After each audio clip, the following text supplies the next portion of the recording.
Bon, on va passer au travail numéro 5. On poursuit les 12 travaux de Kent Hughes. Travail numéro 5, c'est d'évaluer la possibilité de soumettre une offre hostile à un joueur. Il y en a été question avec Kent Hughes et Jeff Gorton sur le fait que c'est quelque chose qui va peut-être se faire davantage. Les Blues l'ont fait. On a réussi à aller chercher 2 joueurs des Oilers. Du succès.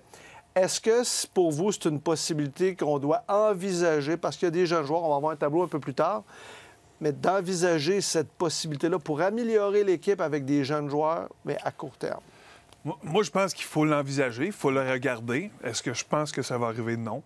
À moins d'avoir la situation parfaite, parce que il y a une question de timing, il y a une question de qui tu veux aller chercher. Les joueurs qu'on va mentionner ou qui sont peut-être disponibles jouent pour des équipes qui ont de la place sur leur masse salariale. Tu as un plafond salarial qui va augmenter. Donc, le principe de faire une offre hostile, c'est de coincer une équipe dans un coin, puis que là, tu n'es plus capable de dépenser ou tu n'es plus capable de monter à ce niveau-là parce que tu menottes au niveau de la masse salariale de ton équipe.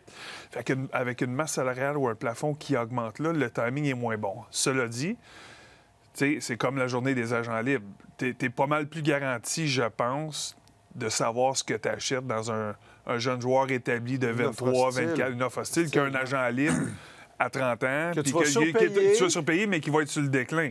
Fait que là, pour moi, il y a une garantie de mieux de le faire de cette façon. Tu as un prix à payer, c'est sûr, dépendamment du contrat. Là. Ça peut être un choix de 1, choix de 2, choix de 3, ça, c'est sûr et certain. Mais en même temps, moi, je pense que pour le Canadien, moi, je pense qu'on est rendu là parce que c'est bien beau là, emmagasiner des choix au repêchage puis des choix au repêchage. On est rendu à mettre le bardeau sur la couverture de la maison. Là. Oh, rendu là, oui. Ben, on est pas mal rendu sont là. montés, Les murs sont montés, la couverture est montée, c'est sur le plywood. Puis quand il pleut comme aujourd'hui, ça coule. OK. Fait que ça prend du bardeau, il faut pas que ça coule. Non, mais moi, on va parler, je ne sais pas si on va nommer des joueurs, mais il y a des joueurs. Je veux t'entendre avant, c'est une bonne idée. Il y a des joueurs qui sont très intéressants. Puis moi, je suis Kent Hughes, Jeff Gorton ou Jeff Molson, j'envisage ça, c'est sûr et certain, parce que tu peux améliorer ton club immédiatement. Puis on dit qu'on a besoin d'un gars sur un deuxième trio. On a peut-être besoin d'un défenseur droitier. On a une liste. Moi, je vois pas le bardeau. Moi, je vois une maison qui a des trous pour mettre les fenêtres, mais il n'y a pas de fenêtre encore. Ça reste des trous. Okay. Fait que dans l'alignement, il y a encore des trous. Mais on n'est pas juste sur du solage. En même temps, quand tu montes tes murs, tu mets de la couverture avant. Tu mets le bardeau sur la couverture, comme ça, tu peux travailler en dedans au sec. Deux DG qui bâtissent leur maison de façon différente, mais ça va finir une belle maison. Voulez-vous une liste? Oui. On regarde-tu une liste? Oui, c'est ça. On a une liste de joueurs, de candidats pour une offre hostile, donc des joueurs autonomes avec compensation. Regardez cette liste. On en a mis 2 en rouge. Matthew Nice. Hey boy. Oui. Oui, tout de suite. Il y a des bonnes séries avec les Leafs. Maverick Bourque, je serais curieux de savoir si les Stars n'égaleraient pas une offre pour un joueur. Quoi qu'en série, on ne l'utilise pas beaucoup. Est-ce qu'il y a un joueur dans cette liste? Marco Rossi, c'est un joueur de centre. Mais Matthew Nice, Mason McTavish. Moi j'aime Matthew Nice. Je le regarde aller avec les Leafs de Toronto. C'est un gros bonhomme, patine, beau filet et tout ça. Puis les Leafs de Toronto, ils ont bien des joueurs à signer. Là. Les Leafs, ils ont de l'argent, mais ils n'ont pas d'argent. C'est une organisation qui est riche, mais ils n'ont pas d'argent sur la masse. Tavares, t'as Marner qui n'a pas de contrat. Ils vont être capables de tout mettre ces gars-là sous contrat. Puis Matthew Nice, la façon qu'il joue présentement, il fait 900 000 en ce moment. Là.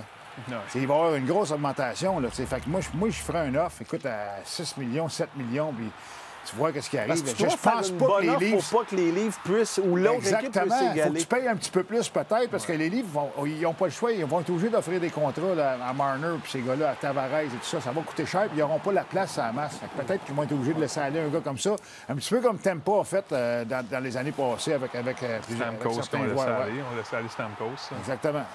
Fait que... C'est sûr. Intéressant, mais ça serait un joueur qui fitterait parfait. Toi, Denis, est-ce qu'il y en a d'autres dans cette liste? Parce que Noah Dobson, là...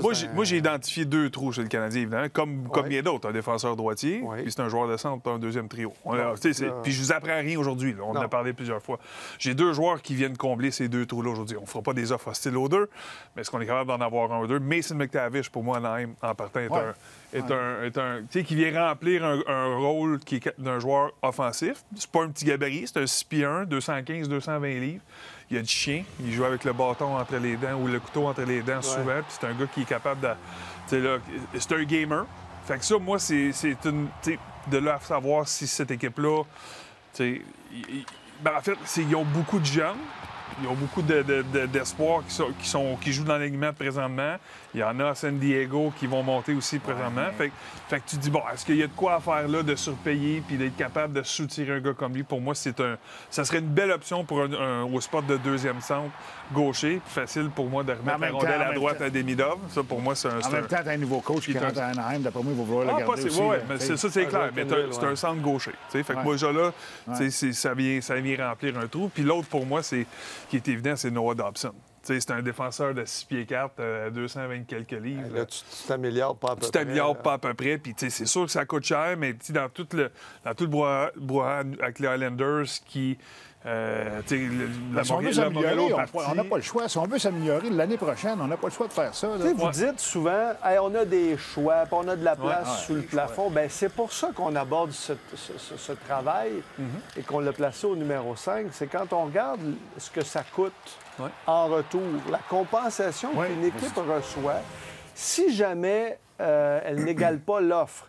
Regardez, là, dans la tranche, entre 6,8 millions et 9 millions par année, la compensation, tu donnes un choix de première ronde, un choix de deuxième ronde, un choix de troisième ronde. Et si tu vas au-delà de 9 millions jusqu'à 11 millions à peu près et demi, c'est 2 choix de première ronde, un choix de 2 et un choix de 3. Le Canadien a dans ses jeux de cartes, là, on a des choix au repêchage. C'est pour ça que ça devient intéressant, cette situation-là.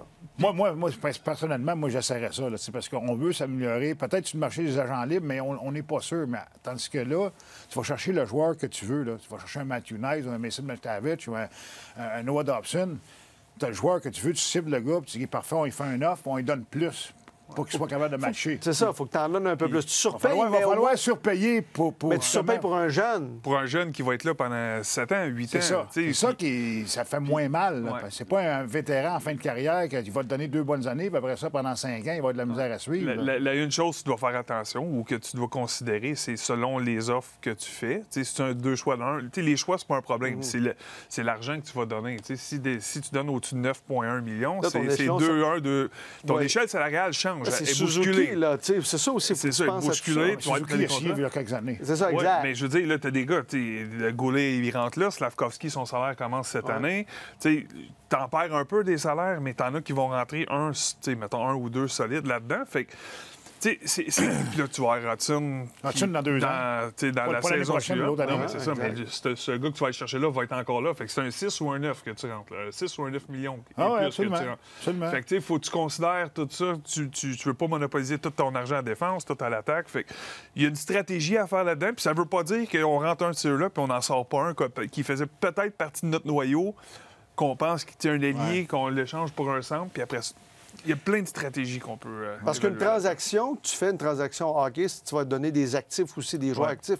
Tandis que dans ce genre de situation-là, ce ne sont que Parce qu'avant, c'était très mal vu. Hein? Avant, c'était très mal vu. Tu étais blackmailé par tous les autres gérants. Je me rappelle Kevin Lowe avait fait un offre à Edmonton pour un joueur des Ducks Anaheim. Le grand d'Anaheim. Gros bonhomme, gros allié gauche. Dustin Penner. Dustin Penner, c'est ça, exactement. Puis, tu sais, ça avait été mal vu. Master, tu sais, l'année passée, Saint-Louis... fait un offre. Marc Bergevin avait fait une à Sébastien Aho aussi, rappelez-vous. Puis Kotkaniemi est parti sur l'autre bord. Mais ça rend ça excitant, par exemple. D'arriver de cette stratégie, je me souviens, j'étais sur le panel la journée qu'on faisait ça, puis que c'était excitant. On va suivre ça de près. On va suivre ça de très près. Merci beaucoup.